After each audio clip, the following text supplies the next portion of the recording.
Welcome to the Love Your Real Life podcast. I'm Faith Lauterbach, and this is a space to help you heal, rebuild, and create a life you truly love, even if it looks different than you imagined. Each week, I'll be sharing tools, encouragement, and real conversations about what it means to move forward after betrayal, heartbreak, or simply life not going as planned. I am honored to walk alongside you and help you love your real life.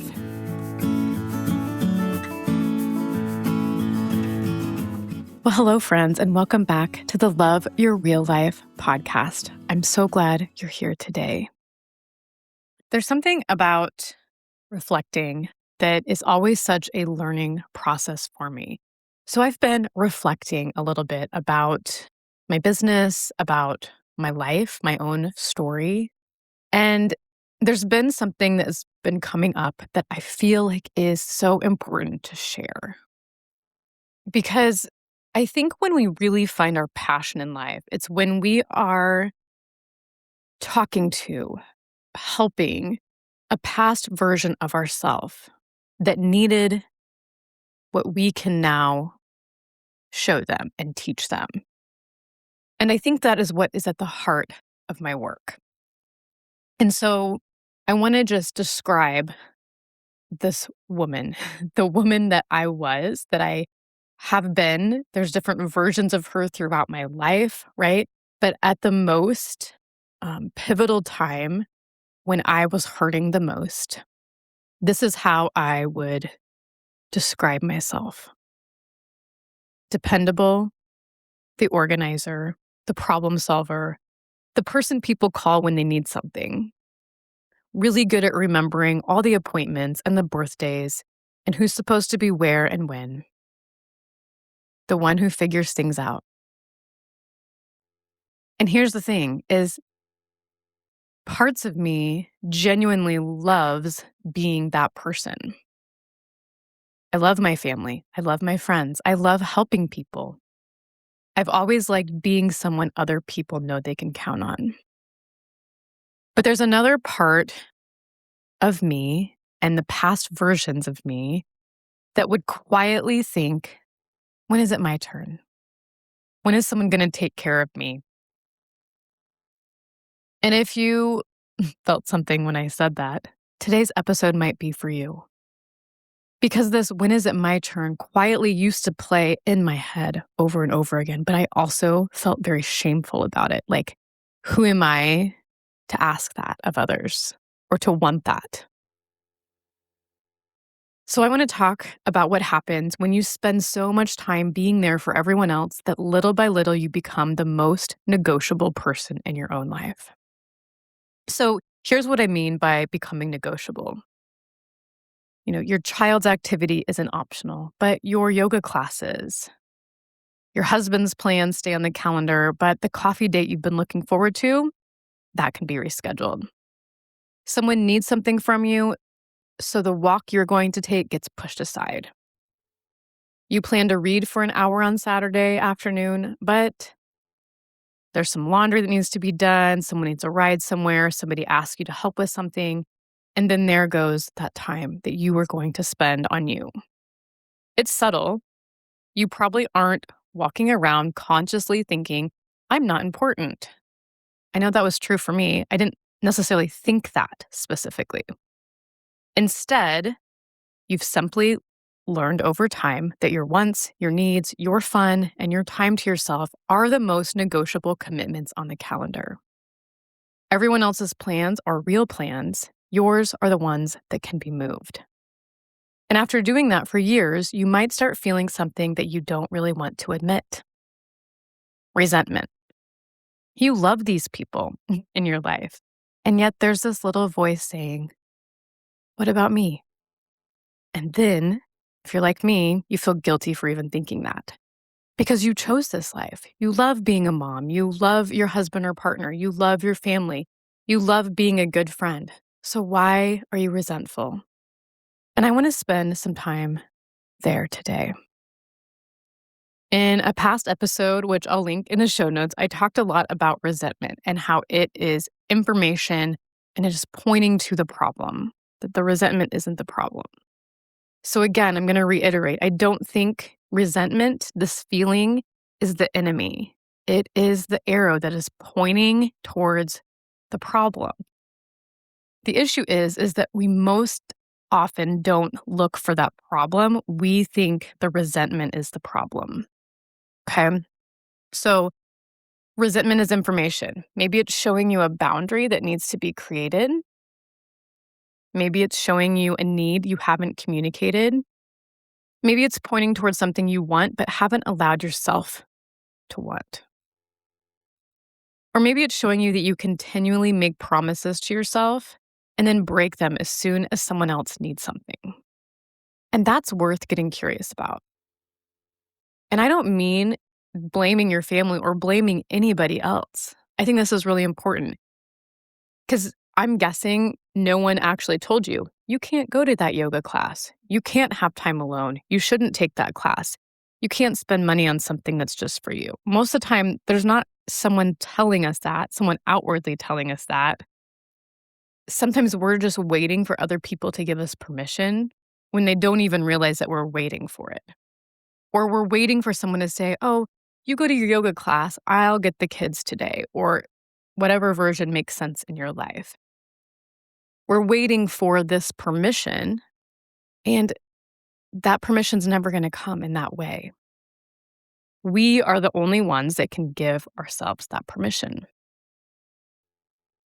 Another pattern that I see, that I have seen in my own life, and that I see in the women that I'm helping through coaching and my membership is I'll do it when. Maybe you're telling yourself, when things settle down, when the kids go back to school, after the holidays, when soccer season's over, when work isn't so busy, when the kids are older, when they graduate, then I'll have time for myself. But there is always another season coming that is busy. There's always something. I've talked about this before, but I think it's such an important reminder. Our real life is happening right now. Not when the kids graduate, not when work slows down, not when your calendar finally has enough white space, but right now. And if we spend our lives waiting for the perfect season to start doing the things that matter to us, that are our passion, that light us up, that fill our cup, then we will spend years, maybe forever, waiting. And I don't say that to create pressure in your life. I actually think it's incredibly freeing that you don't need everything else to change before you can begin to make room for yourself. Maybe you're asking yourself, but what do I even want? If I don't even know what I want, like, what's the point of any of this, right? What's the point of trying to figure it out? But this is where I think it gets really interesting. Let's say I came to you and said, okay, I've cleared your entire Saturday. Nobody needs you. You have no responsibilities. You can do whatever you want. I know a past version of myself would have been uncomfortable with that, very uncomfortable. For some of you, maybe you immediately know, but I think for a lot of women, that question would feel uncomfortable the way I would have felt in that situation. Because maybe you think, I don't even know. What would I do? Because you know what everyone else likes. You know your kids' favorite activities. You know where your husband likes to eat. You know what your friends enjoy. You know what makes everyone else happy. But somewhere along the way, questions like, what do I want? What sounds fun to me? What am I curious about? What lights me up? Those questions have become surprisingly difficult to answer for yourself. And I think that's really important to notice. Another thing I think is important here is addressing our roles, right? We have a lot of roles that we play in our lives as women. A lot of women are moms, wives, partners, employees, business owners, daughters, friends, volunteer, caregiver, problem solver, organizer, dependable. And none of those rules are actually a problem, right? They're a beautiful part of our lives. But you are a person underneath all of those rules. And sometimes we become so identified with what we do for everyone else that there's not much room left to discover who we are outside of what other people need from us. I know for me, there was a time that I could not have answered the question, "Who are you?" without describing first the roles I play to other people. So if that feels relatable to you, maybe just getting curious. Have you lost touch with fun? When's the last time you had fun in your life? Maybe you've lost curiosity. Things are just happening the way they happen, and we don't stop to think about what else is there. Maybe there's something you used to love doing that you haven't done in years. Or maybe there's something you've always wanted to try. Or maybe you just have no idea, and that is okay. So don't feel like you have to immediately discover your life's passion in one podcast episode.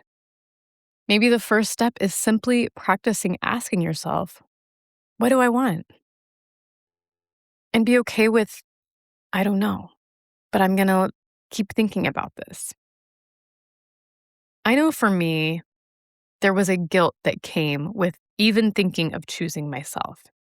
And that is not on anyone but me. Not to self-blame or anything like that, but I want to be clear that I'm not saying that we feel guilty because we're doing something wrong or because somebody else is telling us this is the way it has to be. But this is just the way life tends to go, especially for women. Maybe you finally sign up for the yoga class, but all of a sudden, as soon as you sign up for a class, you start thinking about, oh, but I could be doing this, or I could get the laundry done, or I could get the grocery shopping done, or maybe I could, organize the pantry or do something for somebody else in my family. Or maybe you are going to take a Saturday morning to yourself, but you spend half of it worrying about everyone at home. Maybe someone asks you for something and you actually say, I can't, I have plans. And your plans are getting coffee and walking around a bookstore by yourself. But your brain says, well, that's not important enough to say no for. And so here's the curiosity is why not? Why does something have to be urgent or productive to deserve space in your life? Why does everybody else's enjoyment deserve a place on the calendar, but yours has to be justified? That's something I really want you to think about. And I don't mean justified to somebody else. I mean justified to ourselves. Because this isn't about putting yourself above everyone else. I am not suggesting that at all. I want to be really clear about that. I'm not telling you to stop showing up for your people. I'm not telling you that every time your child needs something, you should say, sorry, it's me time. That's not real life either. Sometimes we absolutely move our plans. Sometimes someone we love needs us urgently. Sometimes there are seasons when our families require more of us. And that's a natural part of life, right? What I'm asking you is to notice the pattern. Are you always the one whose plans gets moved? Are your needs automatically less important? Are the promises you make to yourself the easiest promises to break? Now, there is a difference between occasionally changing your plans because life happens and creating a life where you are perpetually at the bottom of your own list. The goal isn't to put yourself above everyone else, it's to stop automatically putting yourself below everyone else. And maybe you're listening to this and thinking, okay, Faith, I get it, but I can't completely change my life. Good. I don't want you to. That is not what I'm asking at all, or not what I'm suggesting. Because I think this is another thing that really keeps women stuck. We recognize something isn't working and immediately assume the solution would require some massive overhaul. And that sounds like too much. I promise you, it doesn't require that. You don't have to quit your job. You don't have to have a week-long solo vacation in the wilderness. You don't need to restructure your entire family. You don't have to figure out your passion by Friday. Maybe you just need to become a little less negotiable to yourself. So put that yoga class on your calendar and go. Have that coffee with your friend. Read for 20 minutes.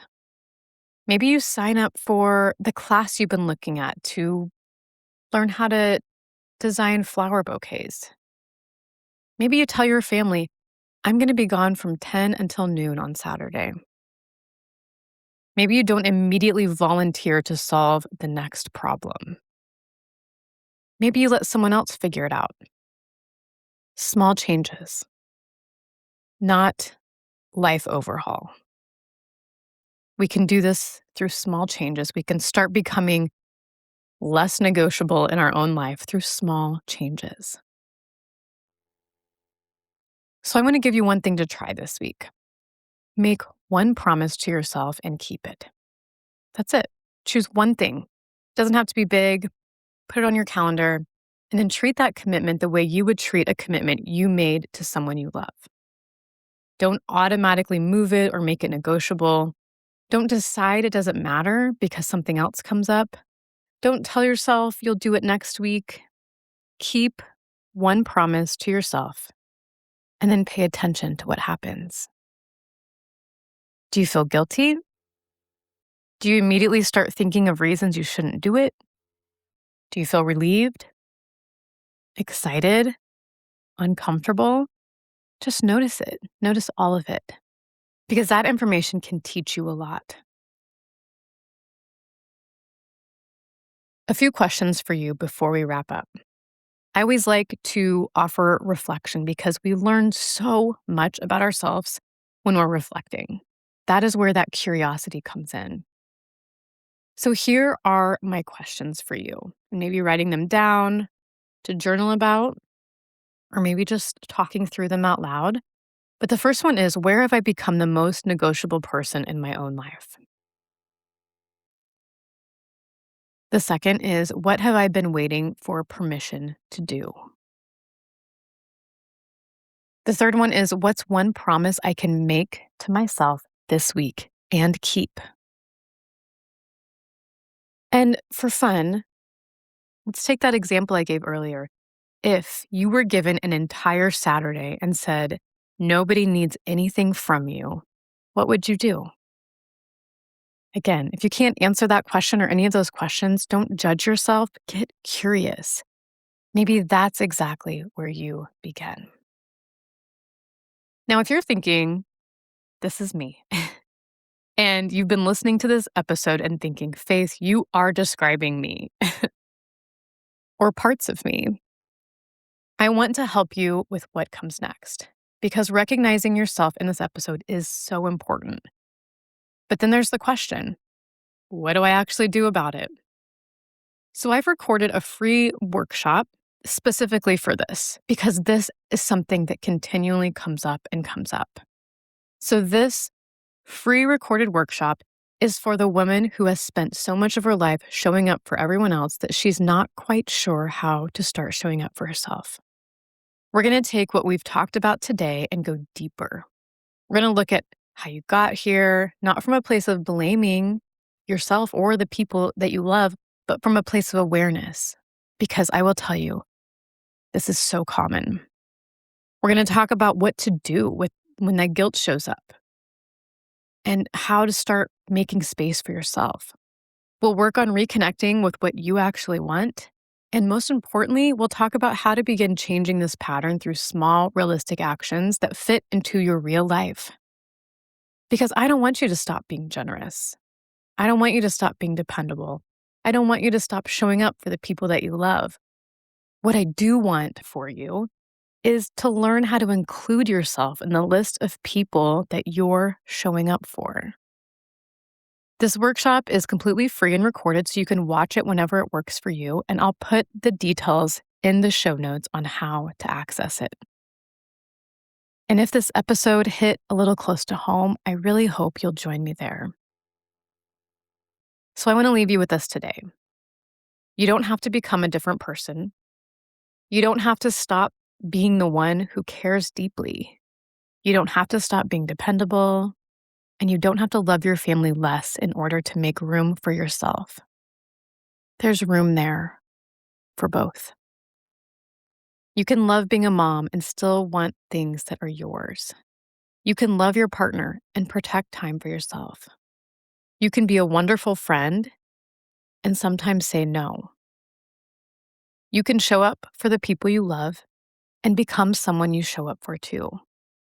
You don't have to wait until the life settles down. You don't have to wait until everyone else is taken care of. And you certainly don't have to wait for someone to give you permission. Your real life is happening right now, and you belong in it. Thanks so much for spending this time with me today.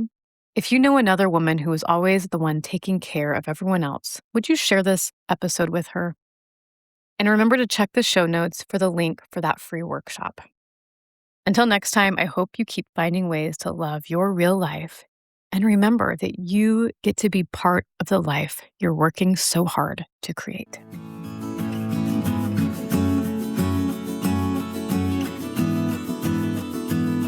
Thank you so much for listening to the Love Your Real Life podcast. I hope that today's episode was just what you needed.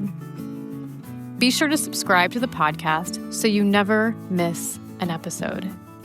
And if you're looking for more support, check out the show notes for how to connect. Remember, no matter what your story holds, you are worthy of living a life that you love. Talk to you soon.